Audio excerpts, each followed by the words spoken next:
महंगाई पर जन जन की फूटी रुलाई, ट्विटर से सड़क तक सियासी लड़ाई।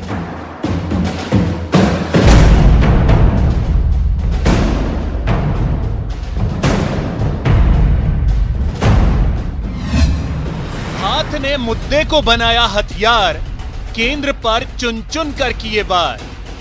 हमारी मांग है कि ये जो प्राइसेस बढ़ती जा रही हैं, महंगाई बढ़ती जा रही है और जो पेट्रोल और डीजल के दाम बढ़ते जा रहे हैं, इनको सरकार कंट्रोल करे और पेट्रोल और डीजल के दाम बढ़ाना बंद करे। बीजेपी ने दिया जवाब, दुनिया भर में हालत खराब। आज महंगाई जो है वो सप्लाई चेन बाधित होने का कारण है। आज महंगाई का कारण युद्ध है। आज महंगाई जो है जो पूरे विश्व में, चाहे यूके में 20% से ज्यादा बढ़ गई है। महंगाई महंगाई सिर्फ सियासी लड़ाई।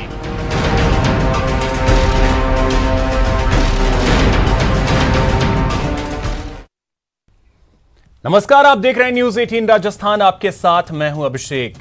महंगाई डायन खाए जात है, हाय हाय महंगाई। बहुत सुना आपने। महंगाई ने आम जनता की कमर तोड़कर वाकई में रख दी है। पेट्रोल डीजल ने तो जो रफ्तार पकड़ी है, ऐसा लगता है महंगाई की दौड़ हो तो गोल्ड मेडल जीत ही ले। बाकी तिलहन, दलहन और सब्जियों के दाम भी पेट्रोल डीजल से पीछे नहीं है।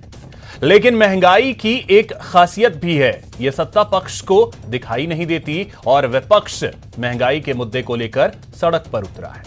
विपक्ष का वार शुरू हुआ तो सत्ता पक्ष ने हवाला दुनिया भर का दे दिया। लेकिन इन सब के बीच बड़ा सवाल यह है कि आमजन को महंगाई से राहत कब और कैसे मिलेगी, या यह सिर्फ एक सियासी मुद्दा बनकर रह जाएगा। चर्चा आज इसी मुद्दे पर। इन सवालों के इर्द गिर्द सवाल नंबर 1, मुद्दा नहीं भुना पाई फिर भी लड़ाई। क्या कांग्रेस ये मुद्दा नहीं भुना पाई? सवाल ये। और दूसरा सवाल ये कि जेब पर पड़ा भार, केंद्र कितना जिम्मेदार? इसके लिए केंद्र कितना जिम्मेदार है?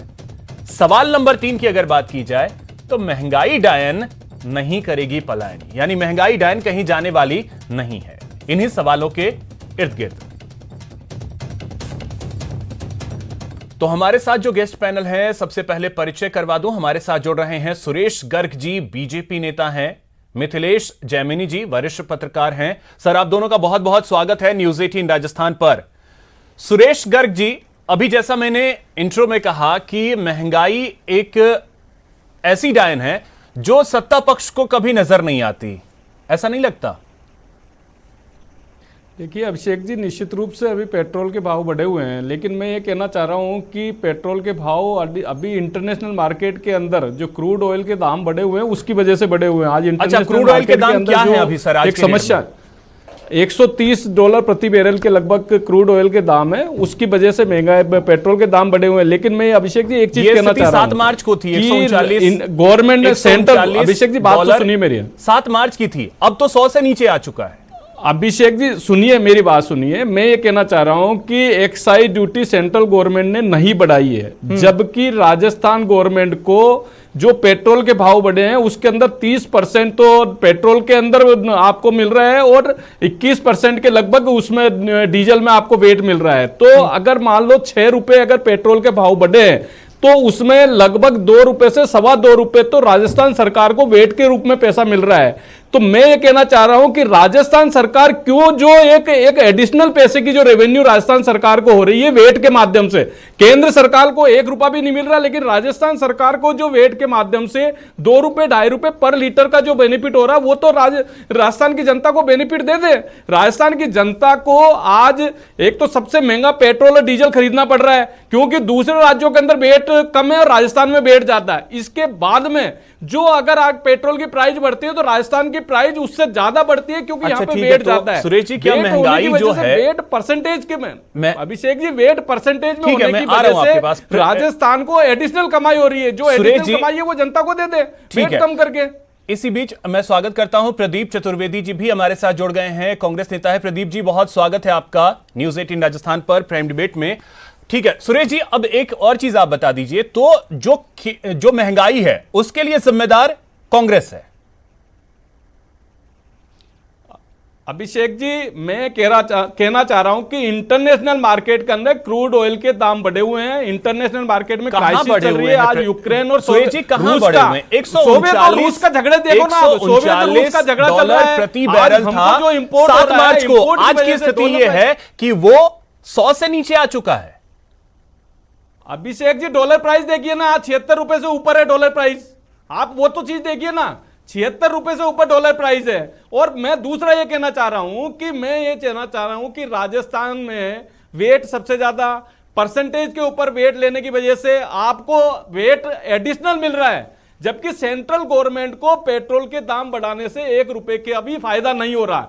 दूसरा मैं ये कहना चाह रहा हूं कि अगर मान लो प्रदीप जी के अंदर आप तो बेकार में महंगाई चिल्ला रहे हैं, आप खुद इसके लिए जिम्मेदार हैं और आप खुद ही चिल्ला रहे हैं। जबकि अगर 250 रुपए की बजाय बिजली का बिल है वो 10 ठीक है, इसका जवाब मैं प्रदीप जी से ले रहा हूं।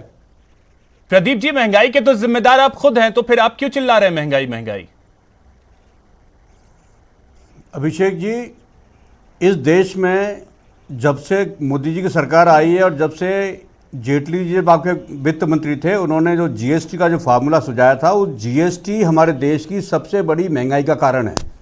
अगर आप देखें तो शुरुआत में जिस तरह जीएसटी के स्लैब का इंट्रोडक्शन हुआ था, उसमें 5-6 स्लैब तैयार किए गए थे। इस देश में आदमी की जो मूलभूत आवश्यकता है, रोटी, कपड़ा, मकान, शिक्षा और स्वास्थ्य, अगर इन 5 सेक्टर को हम बात करें, इन सेक्टरों पर जितना जीएसटी लग रहा है, ये सबसे बड़ा महंगाई का कारण है।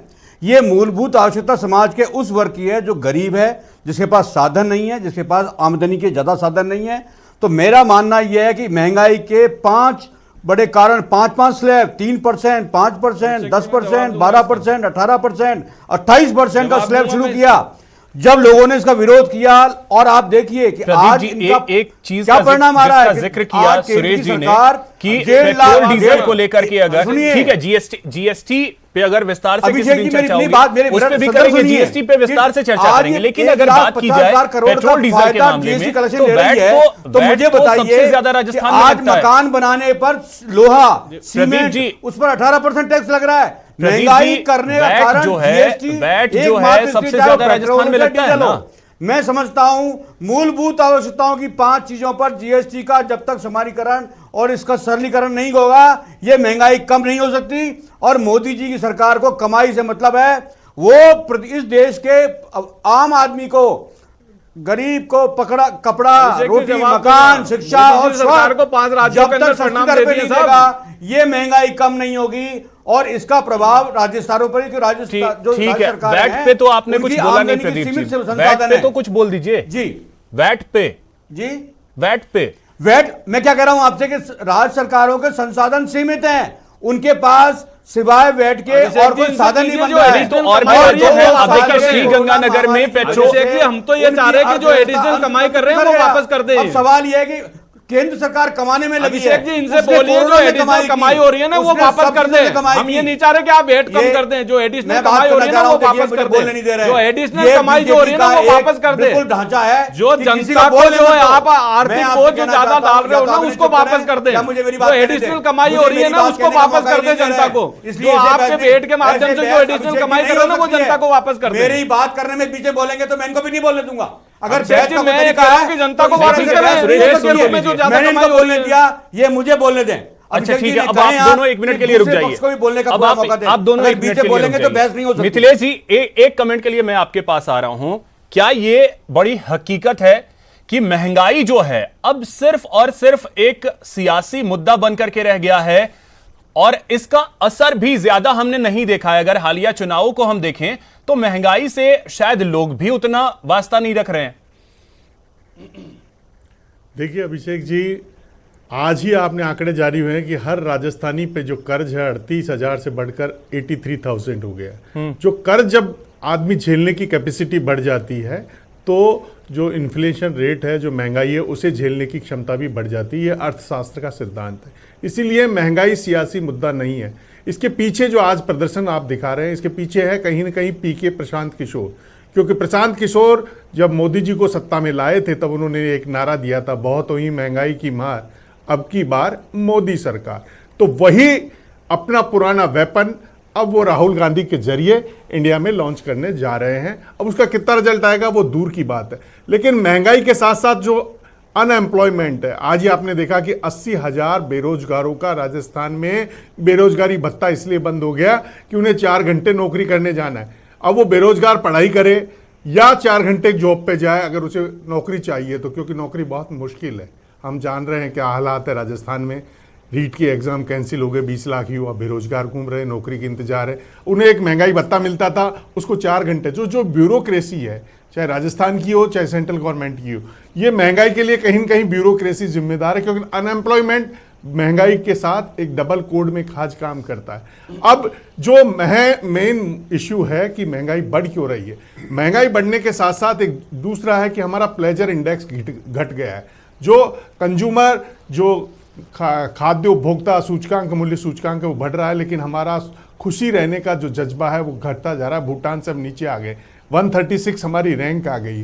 तो ऐसी स्थिति में जब आपका खुशी गायब हो जाती है तो जो महंगाई जैसे मुद्दे लोगों पर असर नहीं करते हैं। ये मनोवैज्ञानिक एक सत्य और है, चीज, क्योंकि जब आदमी खुशी होता है तब उसे महंगाई चिढ़ती है। ठीक है, लेकिन मैं एक चीज और, देखिए हर किसी के जेब पे भार बढ़ रहा है, इसमें कोई शक नहीं है।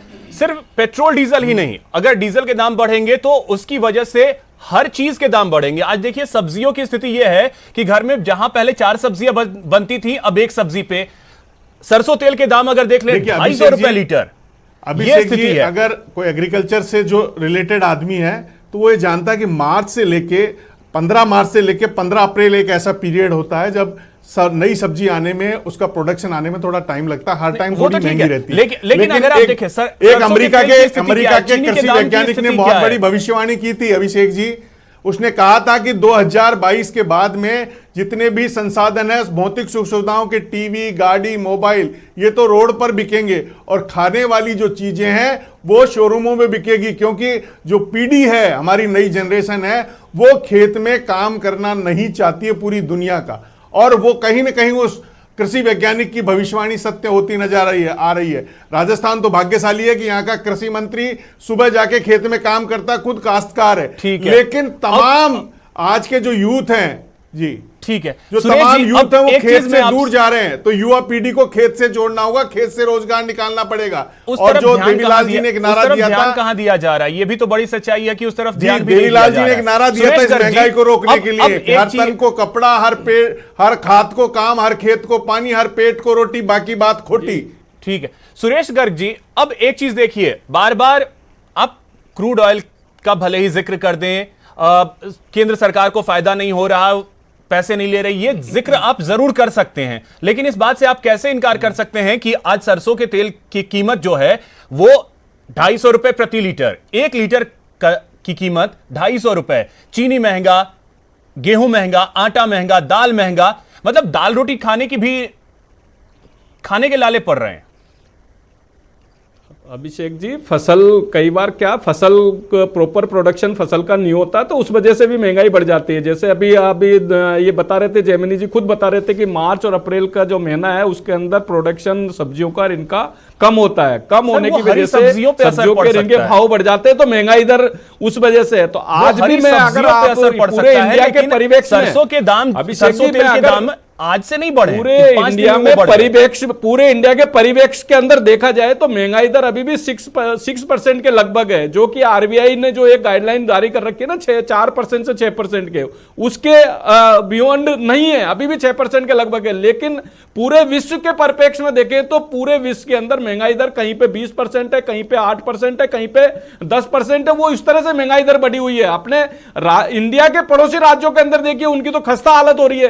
इंडिया तो बहुत ज्यादा पड़ोसी देशों में पेट्रोल के दाम कितने हैं और डीजल के दाम कितने हैं, लेकिन मैं अभिषेक यही कहना चाह रहा हूं कि राजस्थान में पूरे अगर इंडिया के परिवेश में देखा जाए तो राजस्थान में महंगाई दर भी सबसे ज्यादा है। जब इंडिया में 6% और राजस्थान के अंदर 8.5-9% महंगाई दर है, जब राजस्थान में पूरे इंडिया के अंदर बेरोजगारी दर 8.5% है, तो राजस्थान में बेरोजगारी दर 33.5% है। जनता के लिए अच्छा है कि आंकड़ों का खेल है, आंकड़ों में उलझा दिया जाए। राजस्थान में ठीक है पेट्रोल और डीजल सबसे महंगा है। प्रदीप जी, अब आंकड़ों का खेल है, आंकड़े तो ये बता रहे हैं, जैसा सुरेश जी कह रहे हैं, आंकड़े ये बता रहे हैं कि महंगाई तो है ही नहीं, बर्डन आएगा, लेकिन बिजली और पानी का जो बर्डन आ रहा है जनता के ऊपर, वो 1000-2000 रुपए पर महीने का ज्यादा बिजली का पानी का बर्डन आ रहा है। ठीक है, ठीक है राज्य सरकार को प्रदीप जी, महंगाई को लेकर के आंकड़ों का खेल है, आंकड़ों में तो वो कह रहे हैं कि दिख ही नहीं रहा है महंगाई।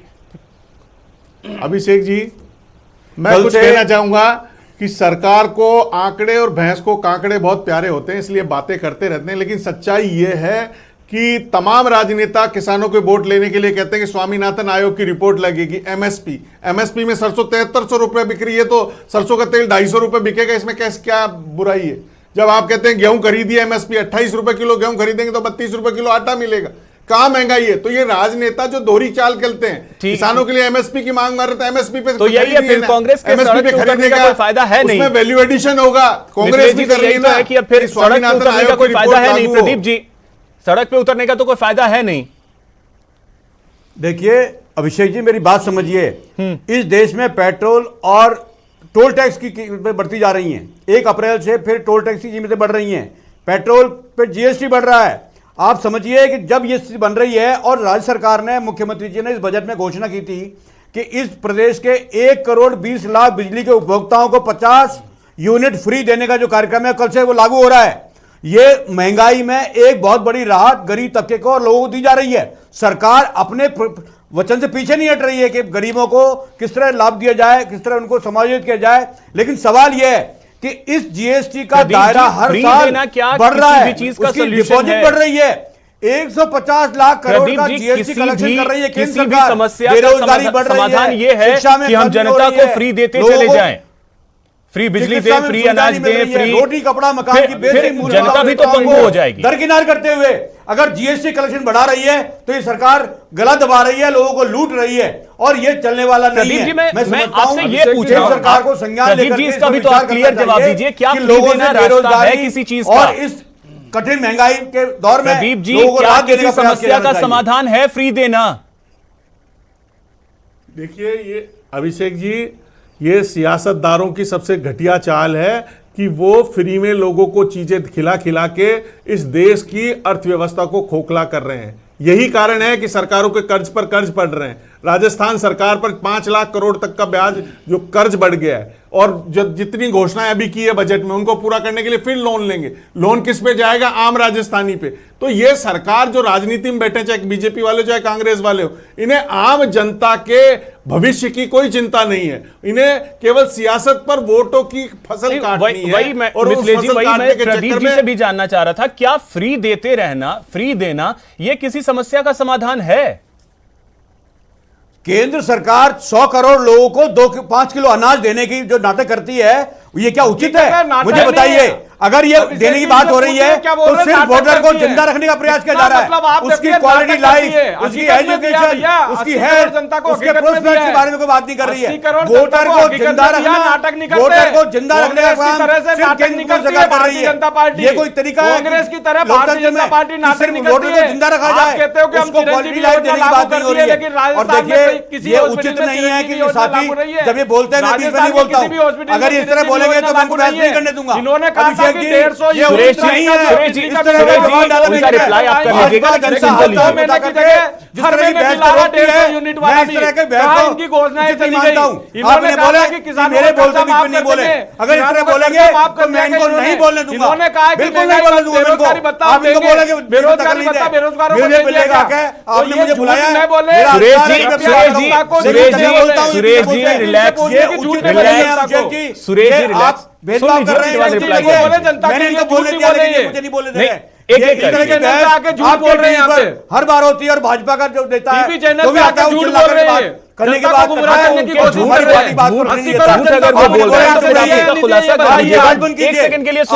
बंद कीजिए। मैं कहता हूं आपसे, ये बोलने क्यों नहीं दे रहे हैं? और आप भी न्याय कीजिए हमारे साथ। जब मैं बोलता हूं अगर वो झूठ बोल रहे हैं तो क्लियर कर दीजिएगा कि ये झूठ बोल रहे हैं, बाद में आप क्लियर कर लीजिएगा। एक सेकंड सुन, बस किसान सम्मान निधि को पैसा दिया या नहीं दिया हमने? आपकी टीवी पर अगर ये सर बीच में बोलेंगे तो मैं इनको भी नहीं अभिषेक बोलने जी दूंगा। पूछिए, मैंने इनको 2 बार मौका दिया 185 करोड़ और डोज जब मैं बोल रहा हूँ मुफ्त बीच में दी है दखल दे रहे नीति हैं। आयोग आपने की। बोले इनसे कि ये पूछिए, मर्यादा 80 रखें सुरेश जी, डिबेट में सुरेश जी और निकल प्रदीप जाते जी, हैं। ठीक है, ये अब उचित आप नहीं दोनों है। एक रजिस्ट्रेशन को बोलिए आपको, ये उचित नहीं है इनका बोलना, राजस्थान सरकार ये ने बोलिए कौन सा पैसा उचित नहीं है। राजस्थान सरकार दूसरे ने कौन पक्ष सी को जनता बोलने को का मौका इन्होंने दें, कोई चीज मुहैया कराई है, उचित बता नहीं है, दीजिए। चिरंजीवी न्यायपूर्ण योजना नहीं है, महंगाई और आपके बेरोजगारी चैनल भत्ता पर है, इस तरह की ये किसानों का हमारी प्रदीप जी और सुरेश जी, अब आप दोनों एक कौन सा सेकंड के लिए इन्होंने सर काम किया है? देखिए जनता बहुत समझदार है सर, आपने बोलिए चुप रहे और मुझे बोलने का जनता पूरा मौका बहुत दें। तरीके से सुनना भी चाहती है। अब अगर इस तरीके से करेंगे जनता ना तो कांग्रेस की सुन पाएगी ना बीजेपी की सुन पाएगी। जब मैं बोला हूं मिथिलेश जी- दोनों बार बीच में उन्होंने दखल दिया है। हाँ, ठीक जब है। से मैंने इनके बोलने के बीच में अब कोई आप- दखल नहीं अब दिया। आप मुझे दोनों- अपनी- अब आप अगर मुझे दोनों- आपने डिबेट सर, में बुलाया है तो मेरा अधिकार है कि मैं अपनी बात रखूं। बिल्कुल, मुझे मैं मेरी आपको बात समय रखने दे पर रहा बीच हूं में और बोल के उस उसका समय दखल में देते हैं, आपका वो बोलने उचित का नहीं अधिकार है। है। ये न्याय आपको बिल्कुल, करना पड़ेगा। प्रदीप जी, ये जिम्मेदारी अब- आपकी है, ये ठीक है, चैनल प्रदीप आपका जी, है, आप ये शांत हो न्याय आप जाइए। करेंगे, ठीक है, जनता रिलैक्स। बोलेगा, जनता को मेरी सर, बात रिलैक्स। बोलने का मौका गुमराह दिया नहीं जाए करें। और ये मुझे जनता को डिस्टर्ब नहीं गुमराह करें। नहीं करें। प्रदीप जी अब अगर रिलैक्स, आप ठीक है। बहस को जारी रखना चाहते हैं तो इन्हें बोलिए कि मिथिलेश मुझे जी, मेरी एक पार्टी का क्लोजिंग पक्ष कमेंट रखने का जल्दी मौका से मैं दिया जाए। आपसे चाहूंगा। अगर यह स्थिति रही तो महंगाई से जनता को तो निजात मिलने वाली है नहीं, यानी महंगाई डायन जो है वो पलायन करने वाली है नहीं। देखिए मैं आपसे फिर कहता हूं इस सारे मिथिलेश मामले जी, की जो मैं- केंद्र सरकार प्रदीप जी, है, अब देखिए सवाल मेरा आम मिथिलेश आदमी जी को से है, रोटी, क्लोजिंग कपड़ा, कमेंट है। मकान, मिथिलेश जी, मैं शिक्षा, आपसे स्वास्थ्य क्लोजिंग कमेंट चाहूंगा। देना मैं- पड़ेगा। एक मिनट। क्या महंगाई डायन पलायन मैं- करेगी या नहीं? देखिए अभिषेक जी, ये जो डेवलपमेंट की सिनेरियो क्रिएट हो रहा है, हमें इंफ्रास्ट्रक्चर चाहिए, तो महंगाई घटने की बात अब नामुमकिन सी नज़र आ रही है, क्योंकि हमारी पॉपुलेशन बहुत ज़्यादा, डिमांड और सप्लाई में अंतर है। इसके अलावा कुछ कॉरपोरेट कोकस पैदा हो गए हैं हिंदुस्तान में जो मालों को दबाते हैं। कई नियम आ गए हैं, लोग जमाबंदी भी कर रहे हैं, माल को जमा कर लेते हैं, इससे भी महंगाई बढ़ जाती है। और कई चीज़ों पे एक्सपोर्ट इंपोर्ट की भी प्रॉब्लम है। तो इसका सॉल्यूशन जब भी निकल सकता है जब राजनीतिक इच्छा शक्ति बहुत मजबूत हो, जब तमाम दलों के नेता ये चाहें कि महंगाई दूर हो सकती है, थोड़ी राहत मिल सकती है। दूर तो नहीं होगी, महंगाई कभी नहीं जाएगी, क्योंकि जब तक जनता बस वो डेमोक्रेसी, थोड़ी जब सी तक महंगाई राहत जो है रहेगी, वो खोज रही है। क्या वो राहत आने वो वाले समय बस- में मिल बस पाएगी? थोड़ी सी कांग्रेस जनता ने को मुद्दा राहत मिलने उठाया के लिए है, राजनीतिक लेकिन ये इच्छा मुद्दा शक्ति की कहां दरकार तक है। जाएगा ये देखना अहम होगा। फिलहाल बहुत शुक्रिया आप सभी का हमारे साथ जुड़ने के लिए और इस चर्चा में शामिल होने के लिए। और इसी बीच एक बड़ी खबर आ रही है, आपको बता दें कि राजावत के समर्थकों का हंगामा देखने को मिला है। पूर्व विधायक भवानी सिंह राजावत को हिरासत में लिया गया है, जिसके बाद समर्थकों ने नारेबाजी की है, थाने के बाहर हंगामा किया है, प्रदर्शन किया है। पुलिसकर्मियों और भाजपा कार्यकर्ताओं के बीच कहासुनी भी हुई है। पुलिस ने लाठियां भी फटकारी है और समर्थकों को वहां से खदेड़ा है। थाना परिसर छावनी में तब्दील कर दिया गया है। पूर्व विधायक ने डीएफओ कार्यालय में हंगामा किया था। डीएफओ की शिकायत पर एफआईआर दर्ज होने के बाद यह कार्रवाई की गई है। तस्वीरें भी हम आपको दिखा रहे हैं। तो भवानी सिंह राजावत जो कि बीजेपी के पूर्व विधायक हैं, उन्हें हिरासत में लिया गया, जिसके बाद उनके समर्थकों ने जमकर हंगामा किया है थाने के बाहर।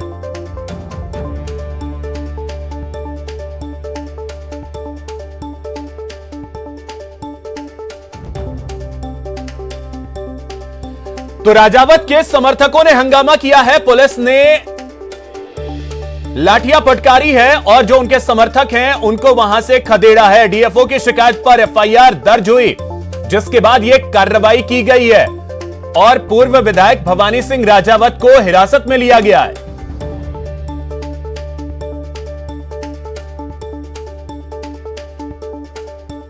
ओम प्रकाश हमारे सहयोगी अधिक जानकारी के साथ जुड़ गए। ओम प्रकाश, क्या जानकारी, क्या स्थिति इस वक्त वहां? जी, अभी भी थाने के बाहर पुलिस का भारी जाब्ता है और पुलिस कर्मियों और जो समर्थक है भवानी सिंह राजावत के, उनके बीच काफी कहासुनी भी, लाठियां फटकार कर जो हंगामा प्रदर्शन कर रहे, नारेबाजी कर रहे थे, उनको छुड़ाने की मांग कर रहे थे, उनको खदेड़ा है और कुछ कार्यकर्ताओं को और हिरासत में लिया है। कुछ को हल्की चोटें भी आई है। तो कुल मिला के ये कहा जा सकता है कि फिलहाल हंगामा थाने के बाहर हुआ है और पुलिस के जो भारी जाब्ता मौजूद है, उन्होंने पूरे कार्यकर्ताओं को खदेड़ लिया, कुछ कार्यकर्ताओं को हिरासत में लिया है, जोरदार नारेबाजी की है, प्रदर्शन किया है और जो पूर्व विधायक भवानी सिंह राजावत है, उनके समर्थक उनको छुड़ाने की मांग कर रहे हैं। यदि मांग नहीं मानी जाने पर उग्र आंदोलन की चेतावनी दे रहे हैं और अपने जो नेता है उनका पक्ष लेते कह रहे हैं कि इन्होंने रंजिश कुछ राजनीतिक लोगों की वजह से उनको झूठा फंसाया जा रहा है और इस बात को लेकर हंगामा बरसा हुआ। फिलहाल पुलिस के आला अधिकारी मौके पे तैनात है, भारी जाब्ता तैनात है और ये कहा जा सकता है फिलहाल शांति व्यवस्था बनाने के लिए पुलिस का भारी जाब्ता मौजूद है, लेकिन कार्यकर्ताओं को काफी देर दूर वहां खदेड़ दिया गया है। फिलहाल आस पास नहीं आने दिया गया है, लाठियां भांजी गई, ये कहा जा सकता है। जमकर हंगामा हुआ है, प्रदर्शन हुआ, नारेबाजी हुई है और पुलिस के जो आला अधिकारी एक चीज और जरा ओम प्रकाश, एक चीज और क्लियर कर दें कि भवानी सिंह राजावत को अभी गिरफ्तार नहीं किया गया, हिरासत में ही लिया गया है। वैसे पुलिस इस मामले में ज्यादा कुछ कहने से बच रही है, लेकिन ये माना जा सकता है कि उनको अरेस्ट कर लिया है। ये सूत्रों से इस तरह की जानकारी मिल रही है क्योंकि करीब 3 घंटे तक उनको थाने में चलिए ठीक है, तो अभी फिलहाल पुलिस की तरफ से ये क्लियर नहीं किया गया है। बहुत शुक्रिया आपका तमाम जानकारी के लिए। एक और बड़ी खबर आपको बता दें, डॉक्टर सुसाइड केस में बड़ा अपडेट यह है कि सुसाइड केस की फास्ट ट्रैक कोर्ट में सुनवाई होगी। शीघ्र ही चालान पेश करके दोषियों को सजा दी जाएगी, किसी भी दोषी को नहीं बख्शा जाएगा, यह कहा है चिकित्सा मंत्री ने। डॉक्टर अर्चना के रूप में हमने हीरा खो दिया, यह कहा चिकित्सा मंत्री ने। ऐसी घटनाओं की पुनरावृत्ति रोकने के लिए समिति बनाई है। तो ये बड़ी खबर आपको बता दें, सुसाइड केस की फास्ट ट्रैक कोर्ट में सुनवाई होगी, शीघ्र ही चालान पेश किया जाएगा और चिकित्सा मंत्री ने कहा कि दोषियों को किसी भी सूरत में बख्शा नहीं जाएगा। डॉक्टर अर्चना के रूप में हमने एक हीरा खो दिया है। सुसाइड केस की फास्ट ट्रैक कोर्ट में सुनवाई होगी।